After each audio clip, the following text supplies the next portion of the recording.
મારું નામ મનસુખભાઈ નાનુભાઈ દલવાડી છે. ધંધુકા રહું છું. મારો વ્યવસાય ખેતીવાડી છે. મને 10 વર્ષથી સાહેબ પથરી હતી, એટલે મેં અમદાવાદ બતાવ્યું. અમદાવાદ મને ઓપરેશનની વાત કરી, એટલે ઓપરેશનમાં મને બહુ રસ નહોતો. પછી મને વાત કરી કે જિગ્નેશ સાહેબનું કામ બોટાદ સારું છે, એટલે મેં સાહેબને બતાવ્યું. તો સાહેબે મારી સોનોગ્રાફી કરવાની વાત કરી.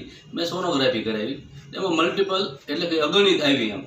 એટલે સાહેબને કે આ અગણિત છે એટલે તમારે નીકળી છે 100% નીકળી, પોતું મારે એમ તમારી કિડની સાફ કરી નાખું. સાહેબે મને એવી વાત કરી, બરાબર. એટલે સાહેબની દવા લીધી. 2.5-3 મહિનામાં તો સાહેબ મારે 28 થી 30 પથરી નીકળી ગઈ, સમજ્યા. એટલે એકદમ સાહેબ. અને હમણાં મેં ફરીને સોનોગ્રાફી કરાવી તો એક પણ પથરી અંદર છે નહીં, અને દુખાવો અત્યારે બિલકુલ નથી.